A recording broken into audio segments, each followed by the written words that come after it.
പനമ്പള്ളി നഗറിലെ ലോഡ്ജിൽ കൊല്ലം സ്വദേശിയായ ഭിന്നശേഷിക്കാരന് ക്രൂരമർദ്ദനം. ലൈംഗിക ബന്ധത്തിൽ ഏർപ്പെടാൻ വിസമ്മതിച്ചതിലുള്ള വിരോധമാണ് മർദ്ദനത്തിന് കാരണം. കരൂരിൽ താമസിക്കുന്ന ബദിരനും മൂകനുമായ യുവാവിനാണ് മർദ്ദനമേറ്റത്. ഇയാൾ കൊല്ലം സ്വദേശിയാണ്. ഹണി ട്രാപ്പ് സംഘമാണ് ബദിരനും മൂകനുമായ യുവാവിനെ ക്രൂരമായി മർദ്ദിച്ചത്. ഞായറാഴ്ചയായിരുന്നു സംഭവം.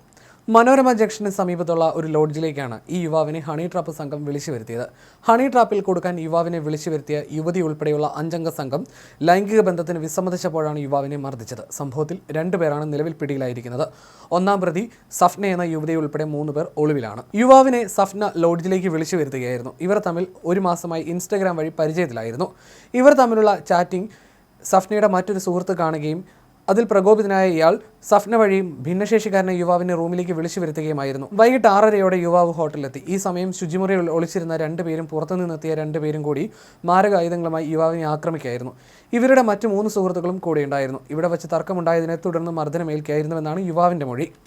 യുവതിയുമായി ലൈംഗിക ബന്ധത്തിൽ ഏർപ്പെടാൻ നിർബന്ധിക്കുകയും ടോർച്ച് വെച്ച് മർദ്ദിച്ചുവെന്നും പരാതിയിൽ പറയുന്നു. പിന്നീട് സുഹൃത്തുക്കൾ വന്നാണ് ഇയാളെ ആശുപത്രിയിൽ എത്തിക്കുന്നത്. ഇയാൾക്ക് വാരിയെല്ലിന് പൊട്ടലുണ്ടായിട്ടുണ്ട്. ഭിന്നശേഷിക്കാരുടെ സംഘടന വഴി നൽകിയ പരാതിയെ തുടർന്ന് കേസെടുത്ത കടവന്ത്ര പോലീസ് 2 പേരെ അറസ്റ്റ് ചെയ്തിട്ടുണ്ട്. ഇതിനു പുറമെ കണ്ടാലറിയാവുന്ന 3 പേർക്കെതിരെ കേസും എടുത്തിട്ടുണ്ട്.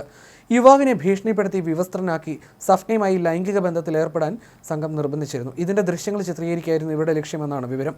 ഇതിന് വിസമ്മതിച്ചതോടെ പ്രതികൾ മാറി മാറി യുവാവിന്റെ മുഖത്തടിക്കുകയും മുതുകിൽ ചവിട്ടുകയും ചെയ്തു. യുവാവിന്റെ നഗ്നചിത്രങ്ങൾ പ്രതികൾ പകർത്തിയതായി എഫ്ഐആറിൽ പറയുന്നു. നട്ടലിന് പരിക്കേറ്റ യുവാവ് ചികിത്സയിലാണ്.